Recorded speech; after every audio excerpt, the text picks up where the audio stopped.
La réinsertion des anciens détenus est, selon le sociologue, un processus complexe qui consiste de manière simple à réintégrer des individus privés de leur liberté d'aller et venir.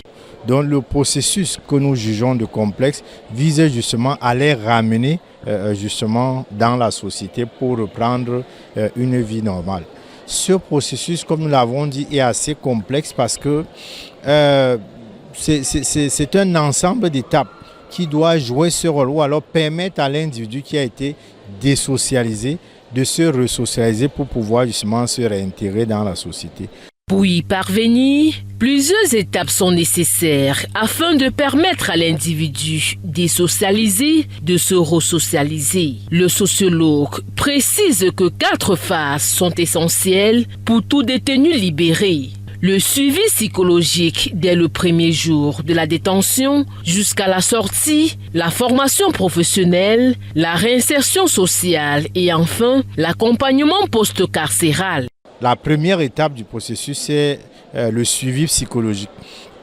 Le suivi psychologique du détenu ici doit se faire pas à la sortie, mais quand le détenu est encore justement, permettez la tautologie, en détention. La deuxième étape, c'est la formation professionnelle. C'est-à-dire que l'individu, parfois en entrant en prison, s'il était un haut fonctionnaire, s'il était un technicien, un ingénieur de quelque domaine que ce soit, le temps mis en détention fait que le travail, par exemple, qu'il faisait avant, il n'aura plus la possibilité. La troisième étape qui est la réinsertion sociale elle-même. C'est-à-dire qu'il y a eu suivi psychologique, il y a eu une formation.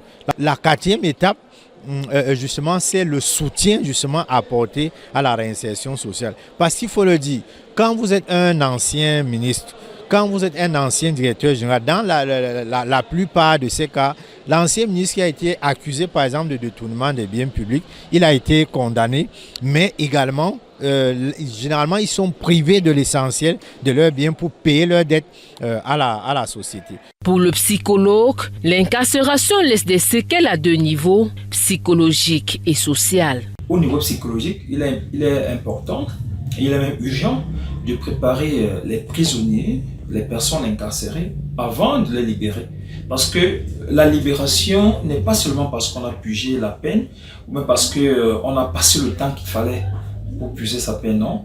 Pour purger sa peine, non. La prison, c'est que, est-ce que la personne a compris qu'elle avait commis des erreurs? Parce qu'il faut le dire, le milieu carcéral, c'est juste comme une forme d'isolement, comme une forme de mise en quarantaine. La réinsertion doit donc anticiper l'après-libération, notamment les conditions de vie et le lieu de résidence. Selon le psychologue Claude Désiré Numbissi, la prison ne devrait être qu'un temps de préparation, un cadre destiné à aider l'individu à se reconstruire en vue de son retour dans la société avec l'appui, entre autres, des organisations religieuses.